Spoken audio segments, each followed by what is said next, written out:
Hi, everybody. Welcome back. I'm about, I don't know, 30 seconds slow on getting myself all ready. I don't have my magic lucky wristbands on, so I hope you'll forgive me while I add them. So, in case you've ever noticed them, what I do is I have wristbands that honor the Care Bears. I have wristbands that honor You Can't Do That on Television. I have the Unforgettables, and I also have Pivotry in Motion. And I wear them because I am birthing them. I am part of that trajectory, and it's like family. It's like the story that we tell ourselves and each other every day. So welcome back to my tiny corner of the world. For those of you just joining me, I'm Abby Haggard, and you may be able to see Mom is behind me. Good morning, Eddie. How nice to see you. And I'm going to take a quick sip of my warming beverage. And I hope you all join me. Eddie, I hope you're feeling better. I hope all of this is ebbing and flowing, and you're feeling you got this. Because, by the way, you got this. So we have a couple of things to talk about today. And one of them has nothing to do with this particular ABCAST, although it has everything to do with a word that I like to call trajectory, the character arc, the storyline of where we begin and where we are and where we plan on going. So a couple of weeks ago, I was outreached to by one of my fabulous Facebook buddies. And he said, "Hi, Abby, it's Eric. I have a question for you and a favor to ask." And I had my fingers and toes crossed. The fact is that I work for Fox 13 TV, and we're doing a brand new thing here. We're honoring and celebrating nostalgia entertainment, because what the world needs now, more than just about anything, is a bunch of warm fuzzies. And I said, "Oh," I replied back and I said, "Oh, how wonderful for you, Eric. Congratulations." And he said, "Yeah, I pitched the idea," and they said, "Take the ball and run with it." And he said, "So the reason I'm reaching out is I'd like to feature you. I'd like to feature you, comma, Mom." Because if anything spells nostalgia, it's You Can't Do That on Television. And I said, I would be honored. I would be so honored. And the irony, of course, I mentioned this when it happened.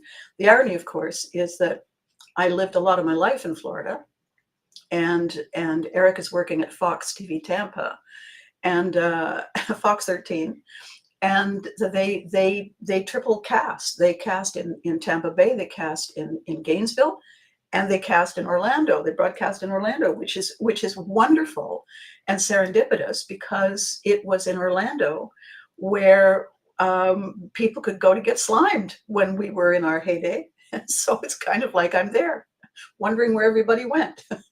Never mind, all the people who used to watch will be able to get a sense, I hope, I think, I trust, of the connection that our show made deeply, importantly, with all the kids and all the families who watched us back then.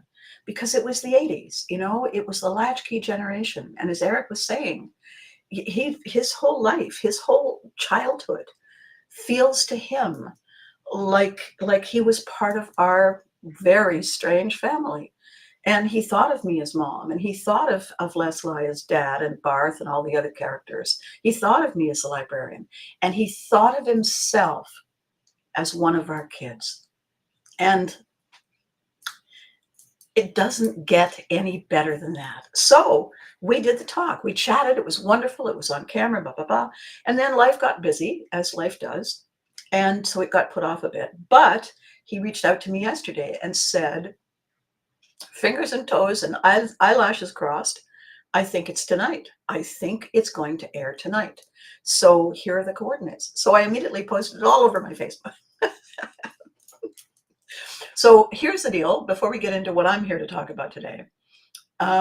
If you are in the Florida area, it's Fox 13 TV.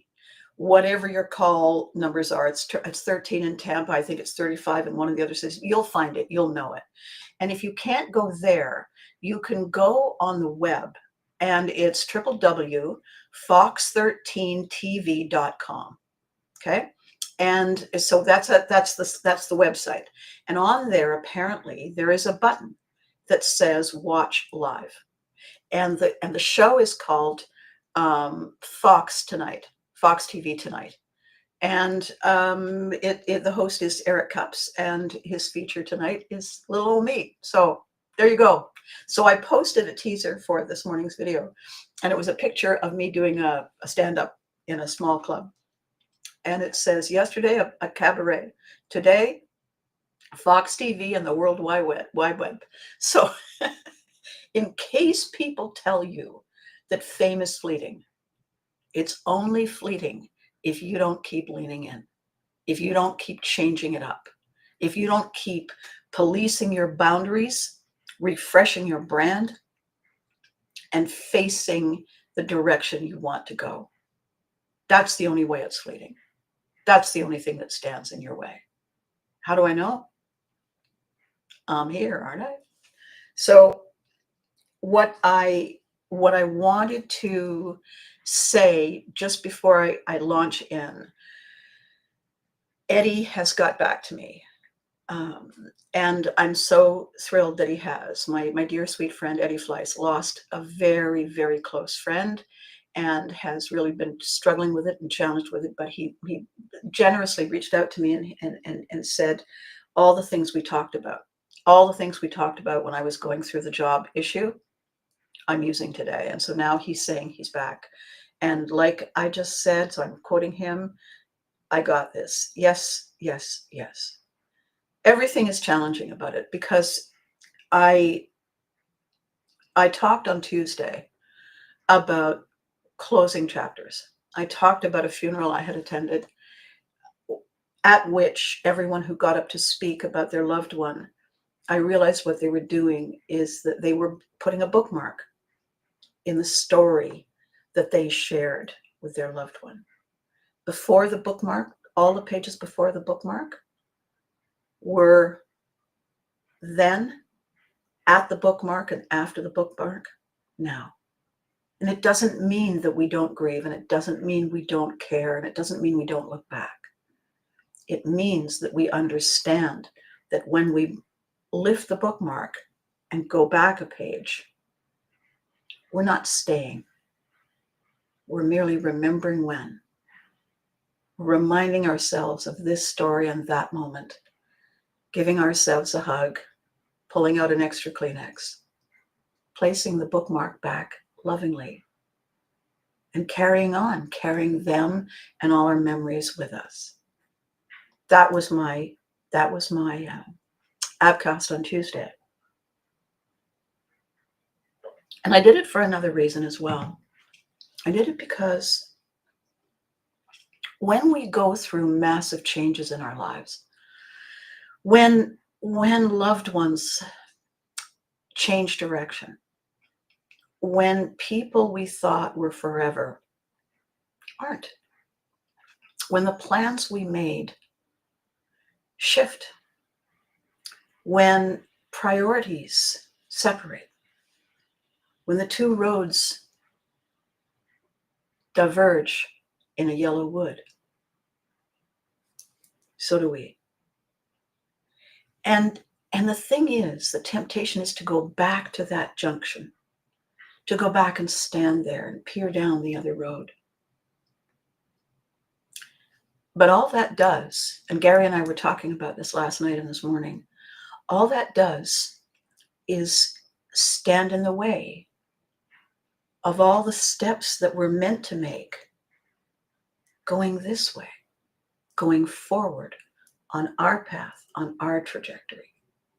Are we sorry that that is over? Of course. Friendship is a story. We bring into our story all the bits and pieces and flavors, and we have the little code words and the remember moments, and you hear a noise or smell a smell, and you look at each other and laugh or cry or shake heads and walk off arm in arm.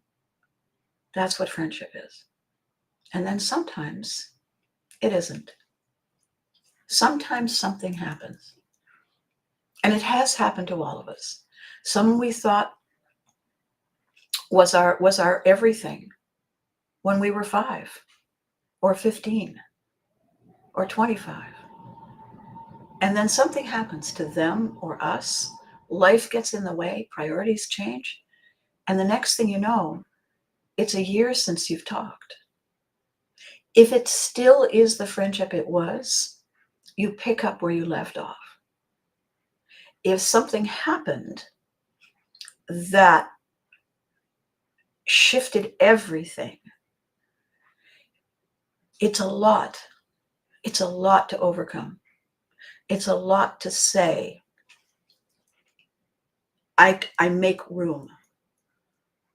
As the priest said at this service, praying over the soul of our dearly departed, forgive her human weaknesses. And we all have them. Sometimes it just takes time.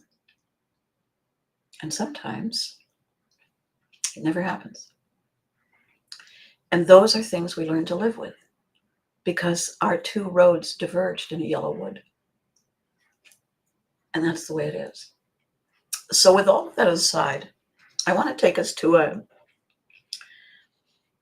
a weirder note, in moments a funnier note, but in other moments a startling and alarming note. So bear with me. Good morning, Freddie. I didn't see your thing pop up. How are you? And by the way, just before I begin, I've had a lot of very kind comments about the Tuesday ABCAST, about the goodbye. And I appreciate them. I appreciate all of them, because this us, thee and me, is kind of our group therapy. So if I bring to the table something that makes you say, oh, then that's extra special. Because you, by your presence, you are always bringing to me the Band-Aid and the hug that I'm sorely needing. So we're in this together, definitely. All right, one more sip and I promise I'll get started. How much? I've been stalling for 12 minutes. I apologize. Okay. Although in fairness, self-promotion isn't exactly stalling. Okay. So the webcast today, I was trying to think of what it is. I have to catch up. I was at the, yeah. Oh, you will catch up. Good morning, Kelly. How lovely to see you. It's always wonderful to see your voice. So my theme today, because I thought of it late last night, and when I'm tired, as several people have commented over the years, when I'm tired or annoyed, sometimes that's my best comedy. So I'm thinking, what the hell is wrong with people? So the theme for this webcast today is those kids who yell, mine, are getting older. It's mine.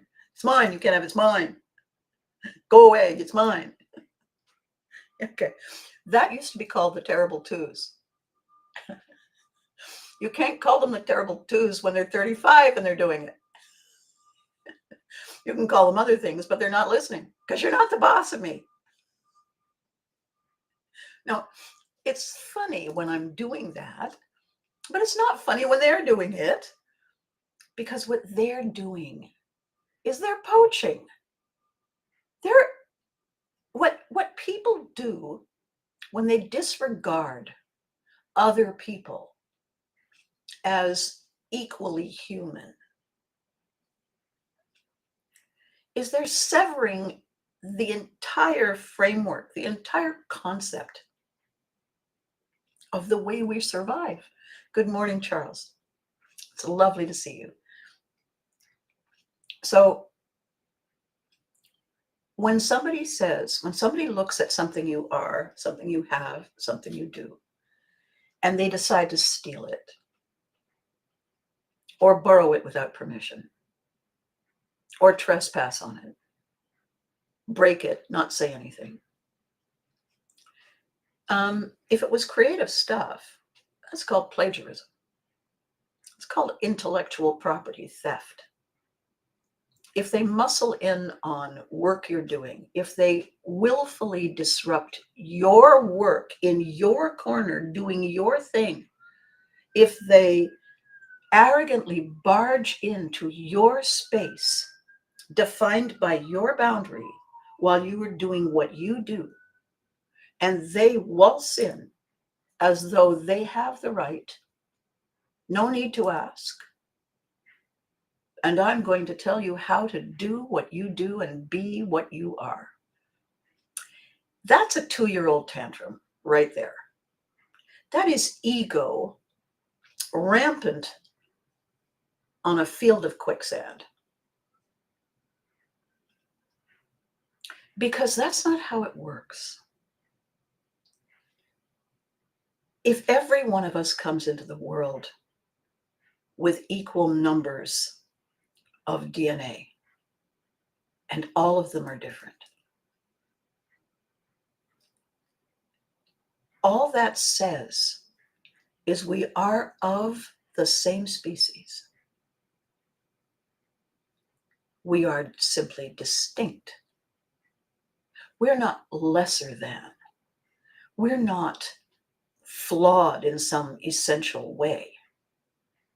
We're not members of the animal species that decides to let the runt of the litter die, or worse, kill it. We are slightly more evolved than that. We have an understanding of cause and effect in different ways, and that we presume to have a greater right to be than others, than the rules that you must follow do not apply to me. It's an interesting concept. Can you explain why? Because sometimes there are a few exceptions. One in my book is seniority. Seniority in the definition in the dictionary is having earned the right by virtue of being here the longest, of putting in the greatest work, of paying the biggest share of dues, and in relevant reward should get the greater return. When people at an arrested emotional state, and often that is caused by some kind of panic, often that is caused by some kind of fear that renders all of us unable to be objective. We're up close, too close to the large teeth, that we're not able to make reasonable judgments. We're not able to make strategic judgments. It's full on, like when you visit the doctor and he takes that little rubber hammer and goes poink on your knee and your leg goes ferp. That's a knee-jerk response. However, when you see increasingly, and I'm not naming any group of people, I'm not naming any location, I'm not naming any gender, I'm not naming any culture, I'm not naming any race, I'm not naming any age group or social status. This is a human condition that ebbs and flows. Everything ebbs and flows. Everything in the universe. Everywhere you look, stand still long enough. When I was talking on Tuesday, I was talking about the fact that we recorded, you can't do that on television.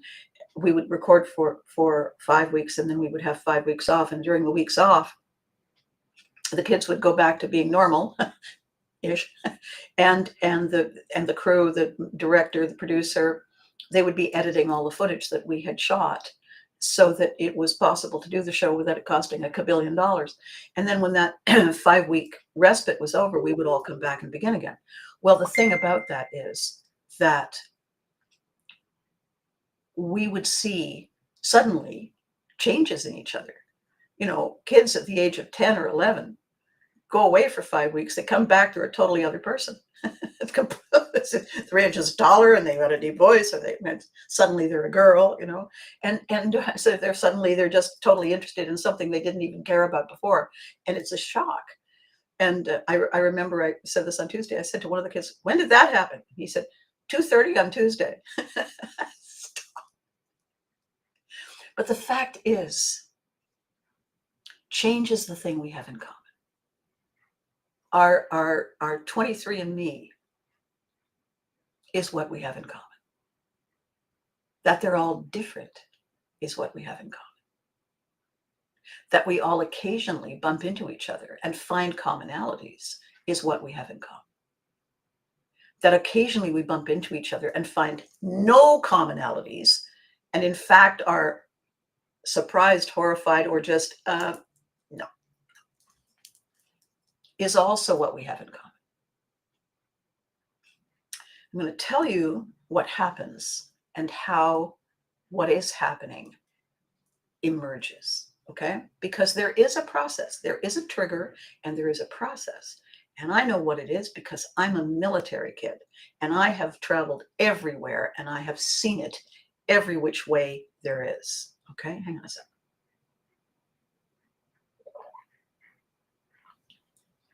Good morning, Warren. Isn't that exciting news? Fox. So here's what happens. We are at home. We are born. And everything is brand new. And we don't know anything. We don't have language. We discover things intuitively, instinctively. We learn by copying the people who are raising us. We practice until we get it right, until we get most of the food off the fork and into our mouth. We stop falling down the stairs. We figure out how to lace our shoes. And then something changes. Anything, pick anything, something changes. Parents decide to get a pet. Think it would be nice if we as infants are raised with another tiny creature. Except that the pet is something strange. It's new. It's introduced without warning to us. I have a saying, had it a long time. Change is only hard when we didn't think of it. As long as we thought of it, it's perfectly normal. It's the next logical thing. Why? Because we thought of it.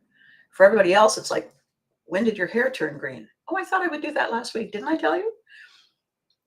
So here we are as an infant, and all of a sudden there's a new creature in our midst. And it's scary because it's a shock. It's a surprise. The ground beneath our feet is not solid. What else is going to be different? If this is different, what else?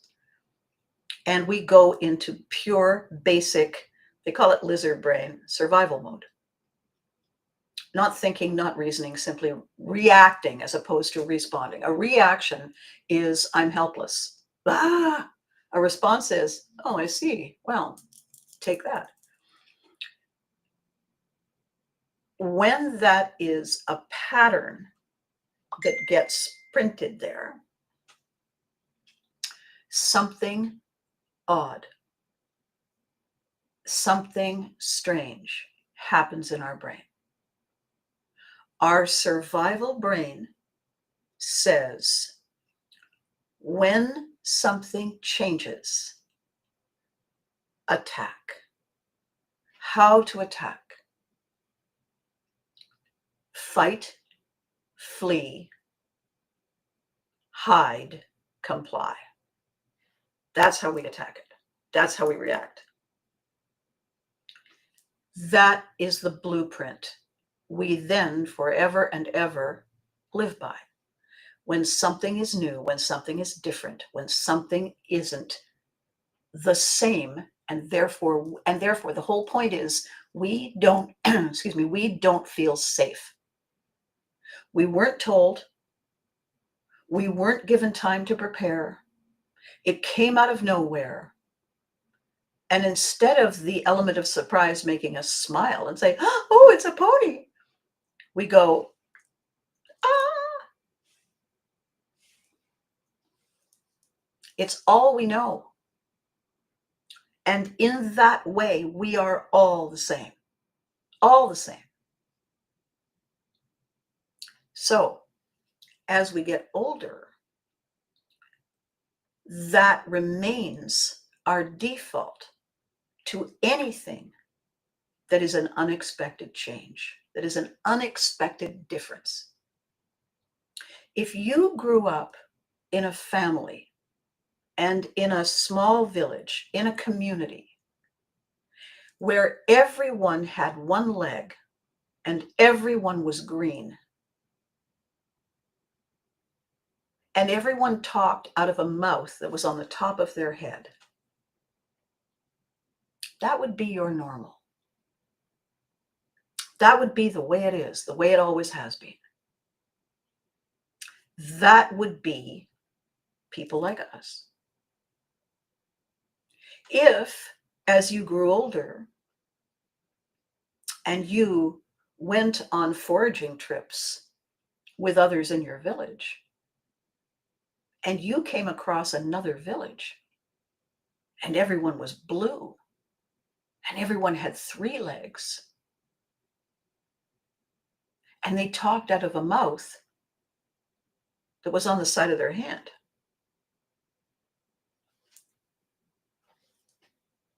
you'd be horrified, you'd be terrified, you'd be angry, you'd be scared. You would run or hide or comply or pick up a weapon.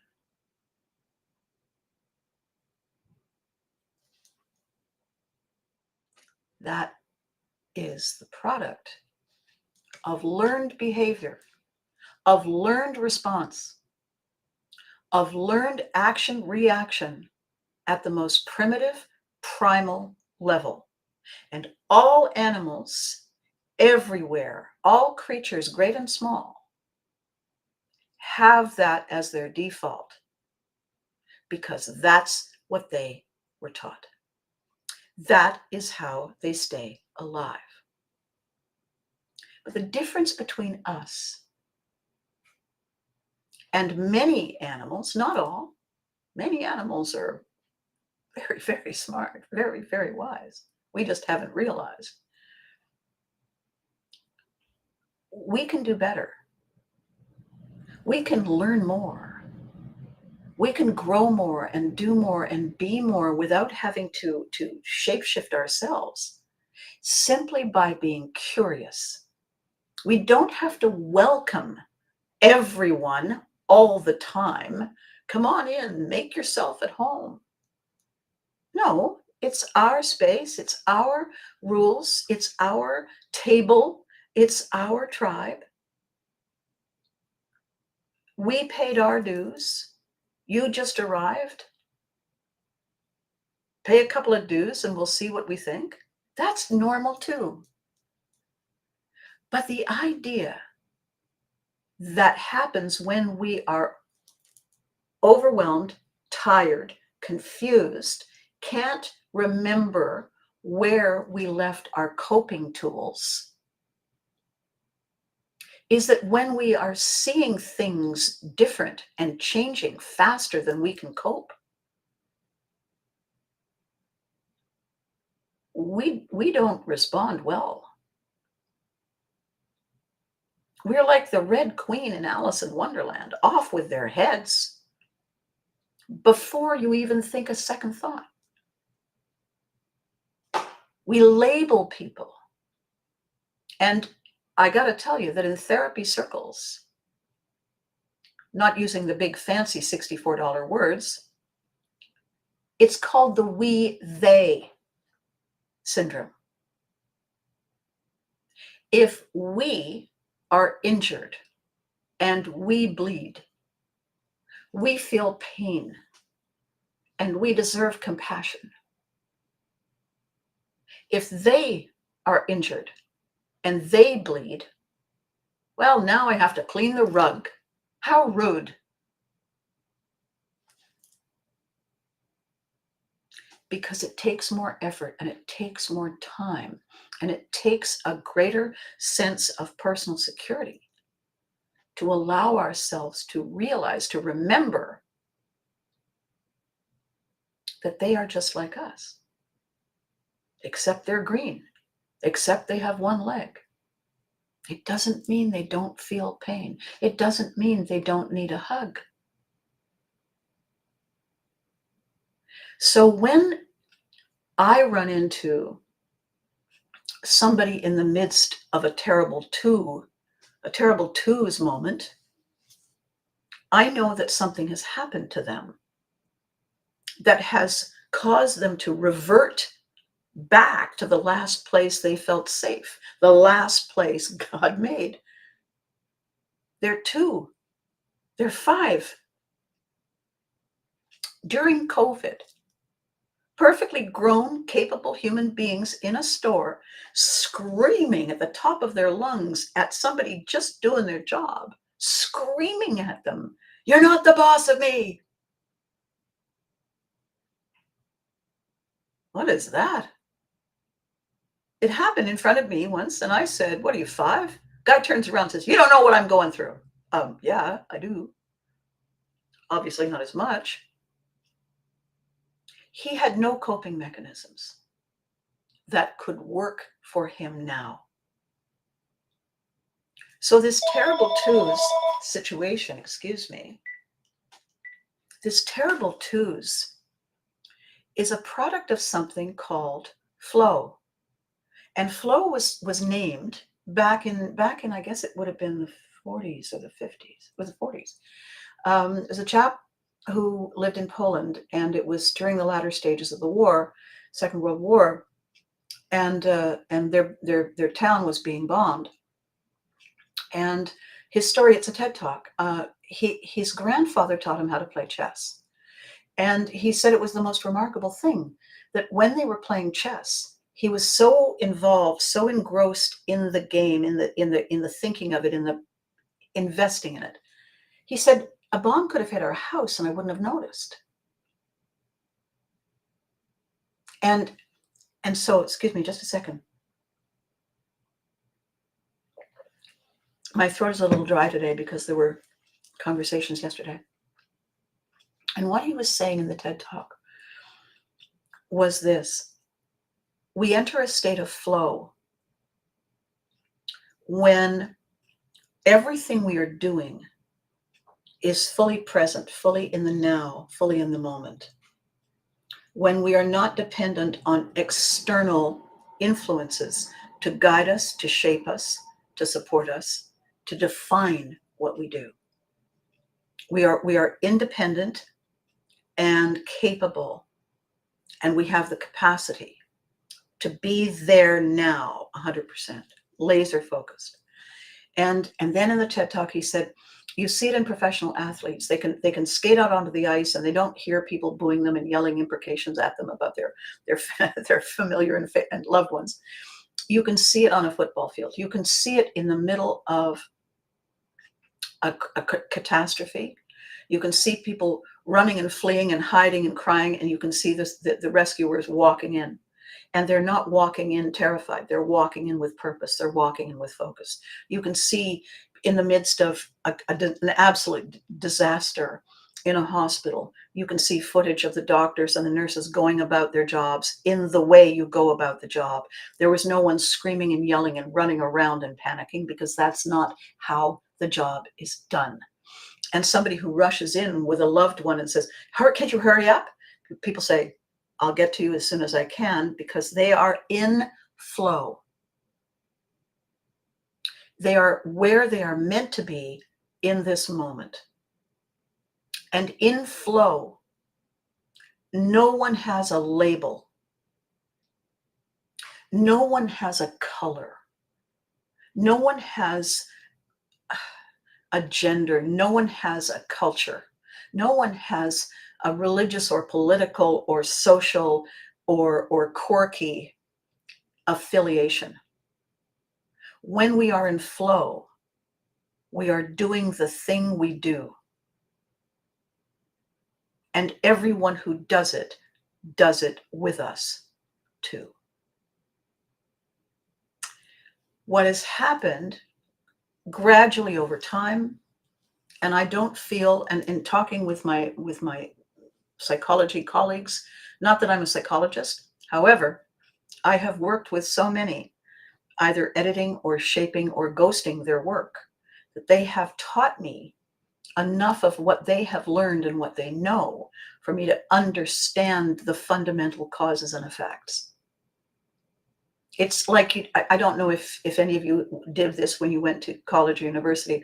You could audit a course at a lower fee. You didn't get to take the exam, you didn't get a grade, but if you audited the course and did the homework, you would end up at the end of the semester or the year knowing as much as anyone knew. And so for me, in the last 20 years as a publisher, I have audited the courses of lives that give me insights into their fields of expertise that is quite extraordinary. And I'm very grateful. So according to the therapy community, the psychiatric and the psychology community, what we seek is sameness, predictability, and inclusion, because that is the definition of safety as we know it, as we have been taught it. What our survival brain, our subconscious brain does not know, it's always in the present, it always does brilliantly simple, repeatable tasks. It can learn new ones step by step. Is that it can't project. It's always in the present. It's always in the now. This part of our brain isn't worried about the future. This part of our brain is tap dancing through the now. This part of our brain sees us in the mirror, sees that, whatever that is, and says, not the same. What's not the same? An end table, a piano, a rabbit, an apple, a tree. Everything that doesn't look like me is not me, is not safe, is not same. Those are the primitive instincts of this lizard brain. When we are in flow, we don't notice that stuff. When we are in flow, we're all in this together. We are in the herd and we're running as fast as we can. We have our eye on the prize. When we're in the herd, when we're in flow, we're standing as still as we can, waiting for the jaguar, the puma, the whatever, to pass us by. We're not saying, I never liked him. His breath smells. We're grateful for the strength in numbers. When we are in crisis, when life itself is on the line, that brain does what that brain is meant to do. It finds the shortest, most direct, safest route to safety. It has no understanding of compassion or care or generosity or collaboration. All it knows is get where I need to go. So this man talking about flow said, we all have the capacity to get into flow. We all have the capacity to let the anxiety that is what we carry from the past, if it happened before, is it happening again? It allows us to override what if it happens tomorrow. So anxiety is past, worry is future. Flow keeps us here. And flow also, amateur psychologist. Oh, no, Freddie. I'm not an amateur psychologist whatsoever. An amateur psychologist is someone who isn't qualified. I'm not trying to be qualified. I'm not pretending to be qualified. I am sharing the wisdom that was shared with me. I am the messenger. I'm the psychology messenger. Let's put it that way. Now, what is this? Hang on here. So what we have, and Frank, thank you. Thank you for saying you understand. Abby with green hair would be show stopping. Abby with green hair waking up in the middle of the night going to the bathroom would be a heart attack. So what I'm saying to you is this. In our most primitive, terrified state, we revert to the last place we felt safe. The last cave. Even if the cave is currently underwater, we're going to try and go there. Even if the tree fell down, we're going to try and climb it. Even if the cliff gave us the view, we're going to try and go there, even though it was eroded. Because that's the only thing this brain knows. And God bless it, it does 95% of the work of keeping us alive. So we're not complaining. What we are doing is explaining. So my take on what is going on today, you're not the boss of me. Off with their heads. All these people. It's not who they're pointing to. It's not what they're saying about. It's not what they're directing the rest of us to do. That's not what's really going on. That's what we hear. That's what we see. That's what we choose to either take a step back from or follow. That's not what's happening. What's happening is they are, without realizing it, showing us the size, the depth, the height, the magnitude of their sheer blind panic, their unreasoning and unreasonable fear that they will not be saved, that they are surrounded by danger. And it's closing in. Now that is the worst case of panic being witnessed in real time. That is what causes a stampede. Animals are spooked. One animal is spooked. Their bloop spooks the next one.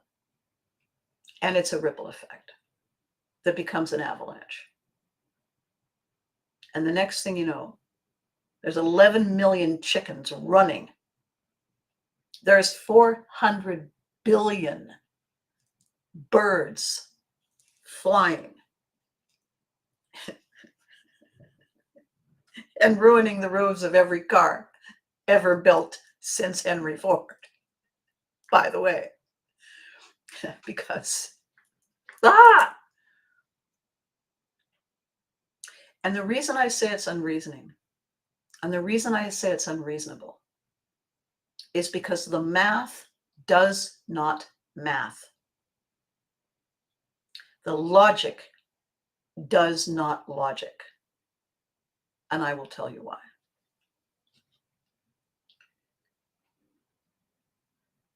If there are 5 people and one person gets the feeling that someone in the other 4 is a danger and they don't know which one it is, they have choices. They can distance themselves. They can explore and try to figure out what's going on, or they can panic and they can do a great deal of harm.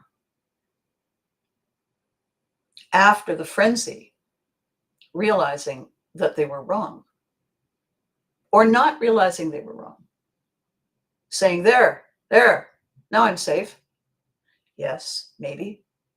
You're also alone. Were you good at everything? Or were you part of that group of 5 because other people brought skills to the table that you don't have, that you forgot in your panic moment?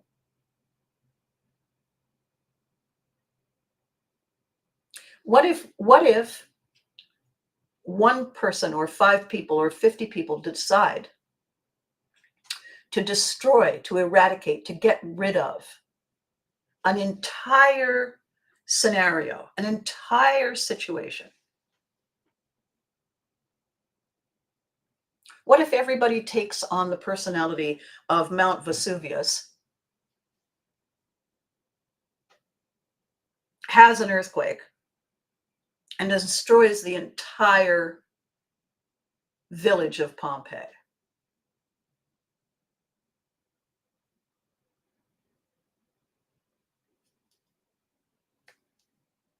What if the volcano needed something from that village?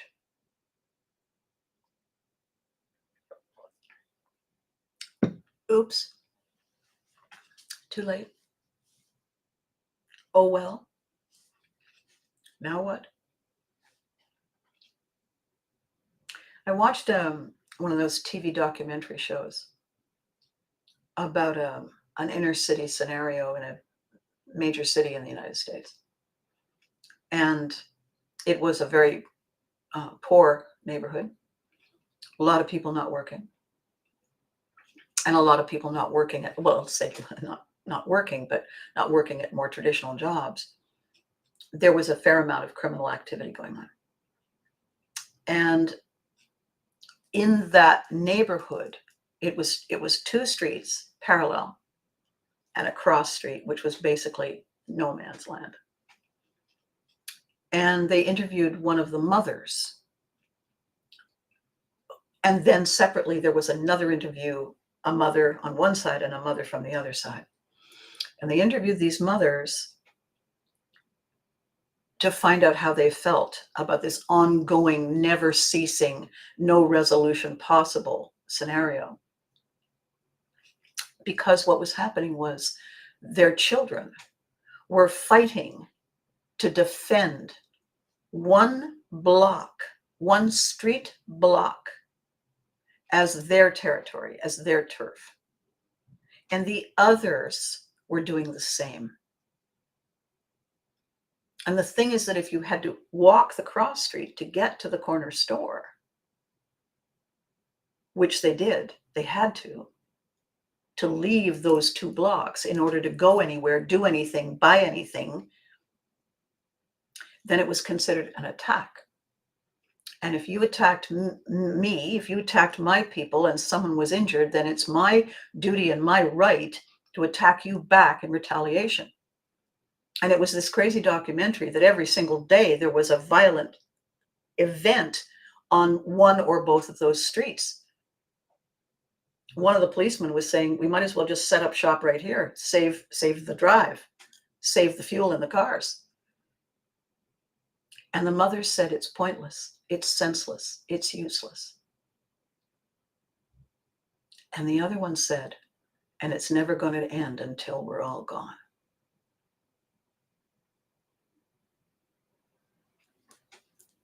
So imagine you're a little girl and you're growing up and you meet someone and you get together and you have a child and you know, or you're a little boy, or you're another gender, you meet someone and you know there's an 80-20 chance that one of you or both of you isn't going to make it. Not because of old age, not because of natural causes, but because you're living where everyone has forgotten the point of the exercise.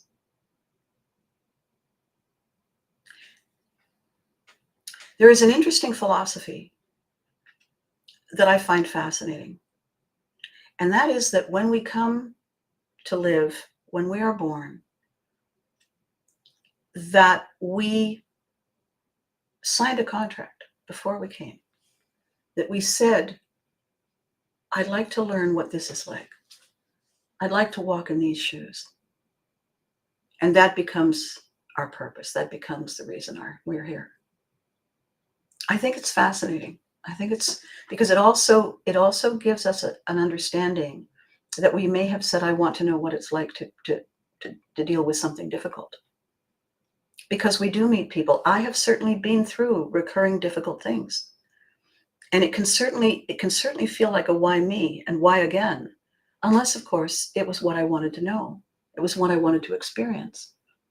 And then it goes from why me, why then to what was I thinking? I get to take part in it, right?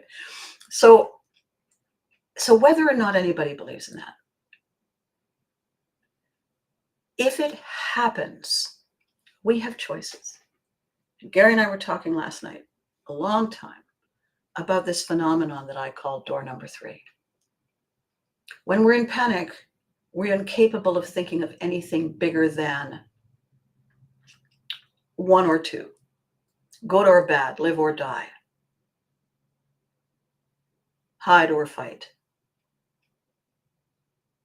flee or comply. But when we have enough sense of safety and enough sense of proximity and enough sense of cause and effect, if we are calm enough to let this part of our brain weigh in, this part of our brain understands physics, understands that it is a law of nature that as far as the pendulum swings this way, it must swing that far the other way. Gradually, as it does, it loses energy, it uses energy, and it loses momentum. Gradually, it swings less and less and less and less until it comes to a stop. In those swings, if we label one of them wrong, the other one right, good, bad, flawed, perfect, black, white, what we forget to identify is the middle. When we cross the middle axis, when we cross that middle, the median, we're on our way to the other side. Are we not? This is the moment when it changes. This is the moment when we are no longer this and we are that. This is the bookmark moment. That is our door number 3. We are not held hostage to the momentum, even though this brain thinks we are. Even though this brain thinks we have no agency, we are victims, we are in react mode all the time. Ours is a knee-jerk existence. That isn't true. There is more going on than that. If we understand that at this median point, if we have been labeling everything over there as them, then the minute we cross the median, and we can't not cross the median because it's physics, it's a law of nature, we become them until we head back. And when we cross the median, we become us again.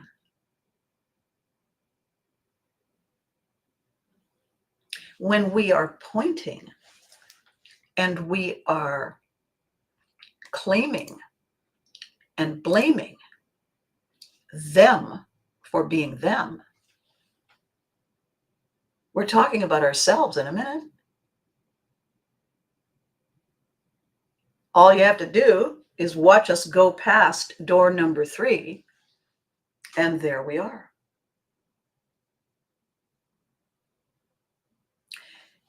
That large man in the store who yelled at the very small clerk, "You're not the boss of me." And I said, "What are you, 5?" And he turned on me and he said, "You don't know what I'm going through." And I said, "Sure I do." "No, you don't." And I said, "Well, I'm standing right beside you. And believe me, as loud as you're yelling is as loud as I hear you. I'm definitely going through it with you.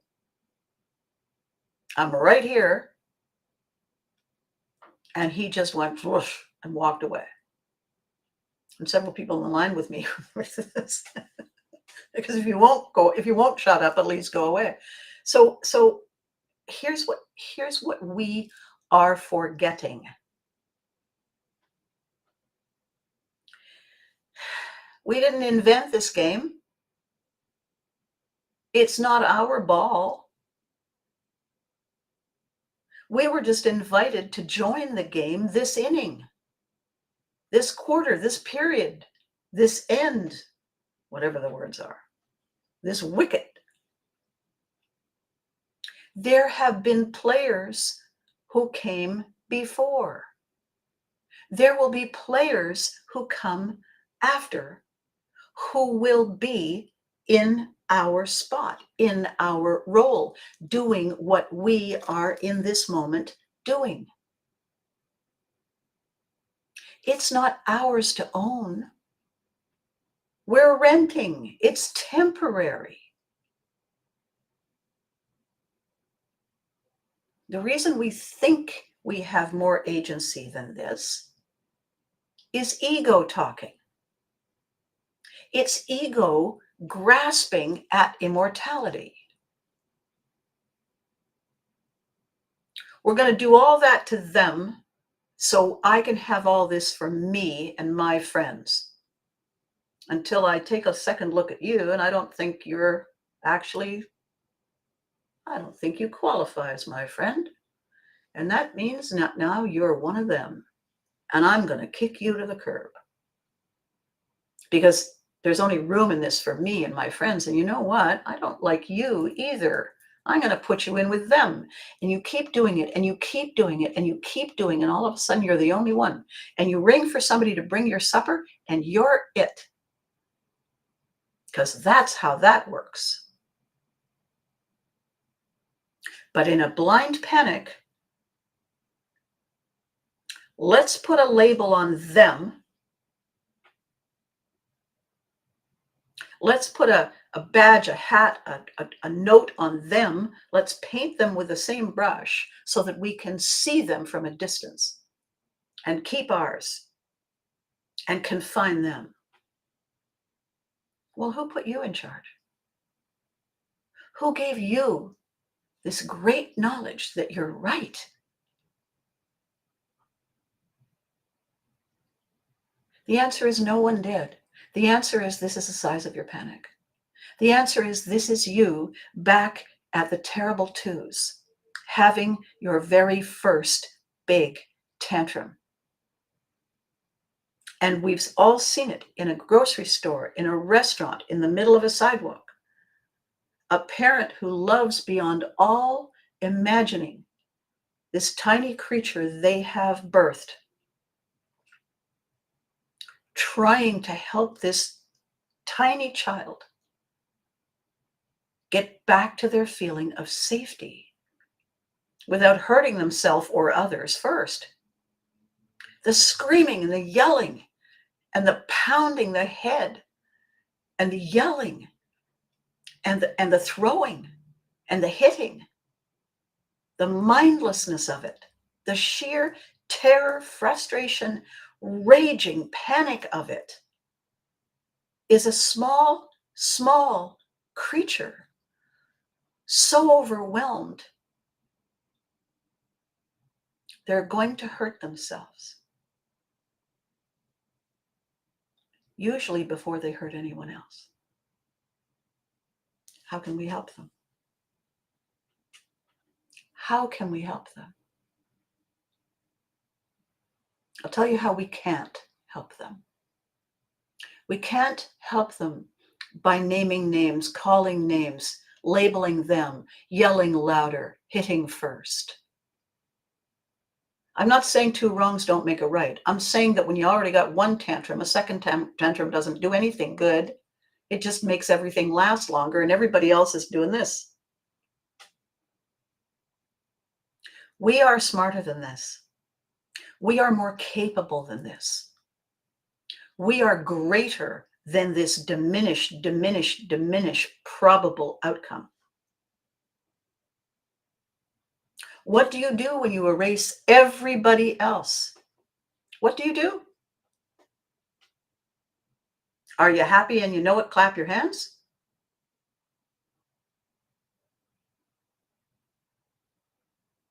Do you say, play the music, I want to dance, and then realize that you killed the orchestra too?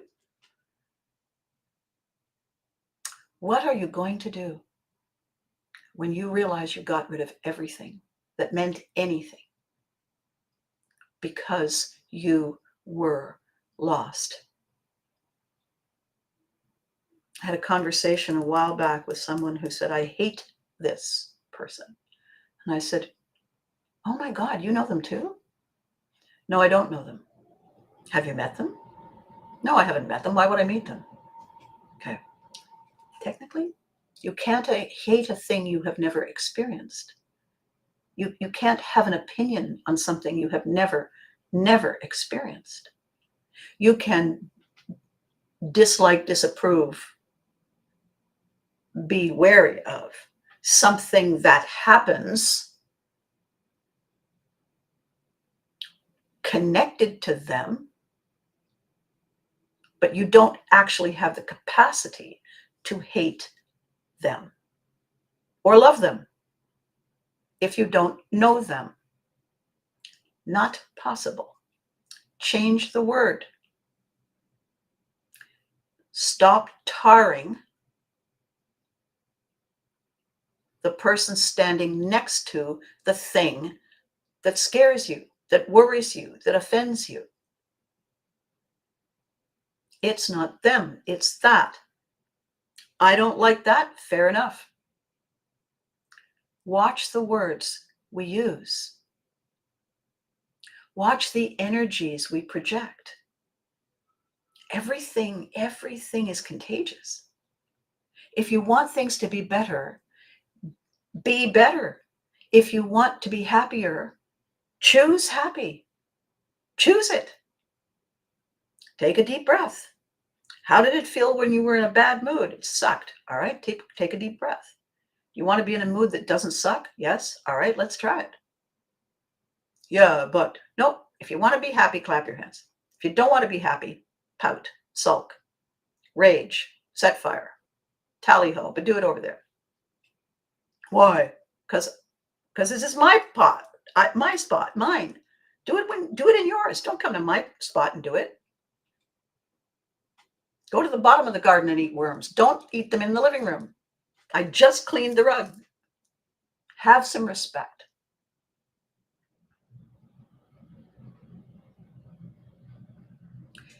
If you feel that someone hurt you,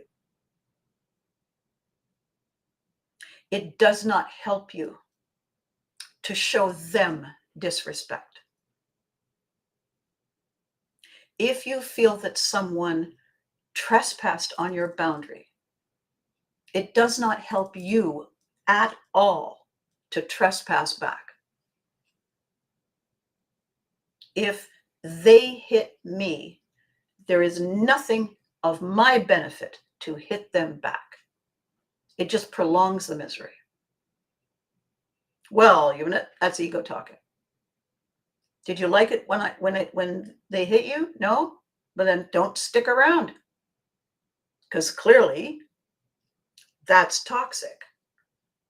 If you pick up a container of milk and you smell it, you think that doesn't smell right, and you taste it and it tastes like garbage, are you going to drink more of it just to get even? I usually pour the milk out, rinse out the thing, put it in the garbage, get different milk. Why? Because it's my time, it's my spot, it's my space. And if I wish to be happy, I will be happy. I am aware, and I do my best to remember that the freedom to swing my happy stops just beyond your nose. It would be wonderful if you realized that the freedom to swing your toxic stops just beyond mine. That would be nice. Why can't we all get along? Because it's a jungle out there. The difference between a predator that kills its prey is the predator simply kills the prey. The predator doesn't take out ads in the newspaper and vilify the prey and all its relatives and everybody who came before. At least they do it for a purpose, cleanly, out of necessity. And we could all take a lesson from that. So the kids who are yelling, mine, are definitely getting older, but only physically. Mentally, emotionally, they're still 5. And that, I think, is the thing to remember. What we are dealing with is tantrum childhood outcomes. If we don't have the ability to control them, we have the ability to say, I choose not to engage. I choose to flip to a different channel, turn the page. Why? Because there is nothing lovely about rage. There is nothing beautiful. There is nothing birthing. We are not giving life to anything. We're killing it. And if that is their journey, if that was the reason they came, if what they said was, I want to learn what it's like to be cruel and inhuman and unkind, I guess that's what they're doing. But it doesn't mean that their wish and their journey has to be mine. Unless I signed up. And I'm pretty sure I didn't. I got a feeling. I got a feeling that today is a good day. And if I keep on keeping on, I'm going to do it again and again and again. So this was a long one today, but it's a big conversation. It's a big topic. It's a lot of people who are not looking beyond their own nose. And you'll notice that I'm not weighing in. I'm not saying this is right and this is wrong and this should be and this should not. I'm saying that this is not adult behavior. This is not mature, logical, wise behavior. This is arrested, emotional, fear-based, knee-jerk, panic behavior. And it doesn't get better before it gets worse. When the people are doing it have power and want more, it gets worse. So what do? Do we form a militia? You can do what you like. I don't think that is the hill I would choose to expire on. What I am simply doing with all of my videos, with Pivotry in Motion, with the Lion Effect, is I am reminding all of us every day, all the time, and when our speaker agency is coming together, what Gary and I are going to be sharing with our teams is how we have the capacity, have the tools, have the talent to reconnect with, to reignite, to reset, recharge, recalibrate our innate ability to live our best lives. We all have it in us. that we forget doesn't mean we can't remember, that we can't find our way back from broken and live our best lives again. All you need is a couple of Yodas and a Sherpa or two. And I know where to get them. So, in closing today, those of you who have the time, who can, take a look on fox13news.com tonight.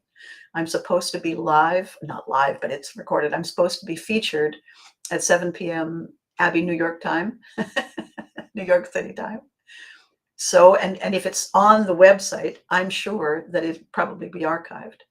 So take a look, find out what Eric Cups and I talked about the other day, about what it means and what the value is and how we lean into and love our nostalgia moments and our forever friends. And if you do watch it, let me know. I haven't seen it. I'm telling everybody, go and look at something I'm doing that I haven't seen. That's a fairly brave thing. Well, no, it would be brave if I hadn't seen what I looked like on You Can't Do That on Television. Oh, well. The reason I want you to see it and cheer along with me is that this is how all of us watching that show, building that show, doing that show, have found our niche called happy. We found our tribe, however weird they were. We know where we belong. We know who we are. We've never forgotten. Ask any of the kids. You've already asked me. And let's make this a priority. We can find our way back from broken. We can find our people. We can stand our ground as lions and tell the jackals to take a hike. We don't need to be a jackal. We don't need to sink to our lowest, worst, most base, selfish levels.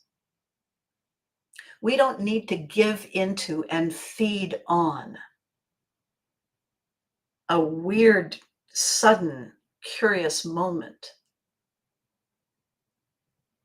a sudden craving to cause pain for people we loved. We don't need to go there. We can say thanks, but no.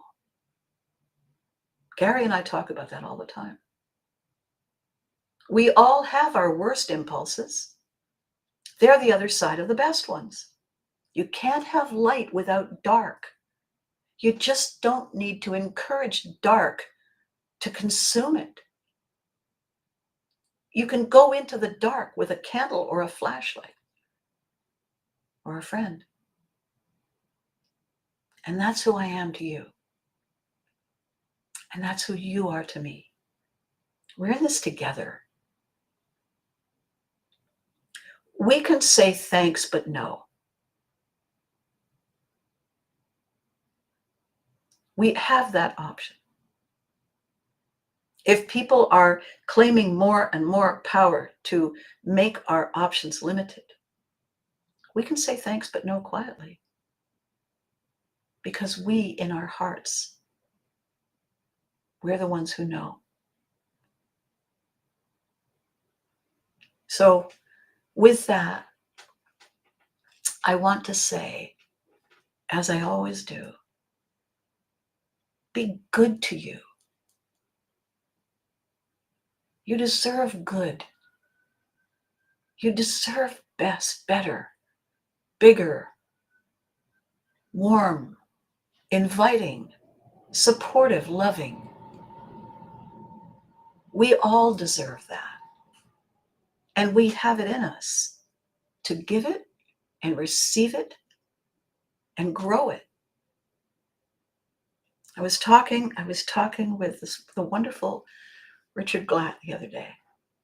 And I said, I see success as a bunch of seeds. And once I plant them, what happens is they produce roots of resilience. He said, yeah, you're onto something, Abby. And the harsher we are, and the more afraid we are, and the more angry we are, and the more determined we are to destroy and hurt and make it mine and not yours, the more rigid we become, the more impossible it is for us to see possibility or experience curiosity. And nature will tell you, if you care to ask, it is the rigid bough that breaks. It is the flexible, resilient sapling that lasts. So I've already said, be good to you. Listen to your mom. Remember to hug your loved ones. They deserve it too. Thank you for watching. Thank you. Thank you for all 394 plus the few extras that I didn't put numbers on. And most especially, thank you for the 2 this week. Every day we cross thresholds. Every day as we do, we pause. And in that pause, we have the opportunity to say, maybe not.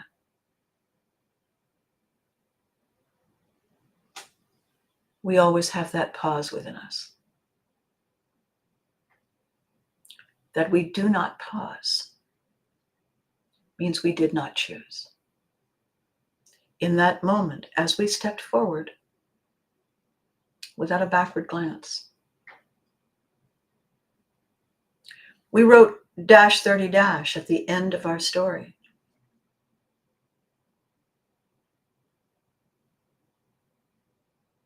And we didn't look back. We don't have to do that. Because there's always tomorrow. Unless we have chosen to end our tomorrows today. It's up to us. So, I'll see you tonight on Fox. What's that song? What did the Fox say? Let's find out. Let's find out what the Fox says. And I will see you on Facebook. I will see you on LinkedIn. I will see you on YouTube. I will see you on Instagram. And I will be back next week. Because I think I might have other news. I might even be back earlier. I might do a surprise ABCAST. Who knows? Either way, thank you for watching. It means everything to me. And I'm hoping that in some small way, it means a lot to you. Catch you next.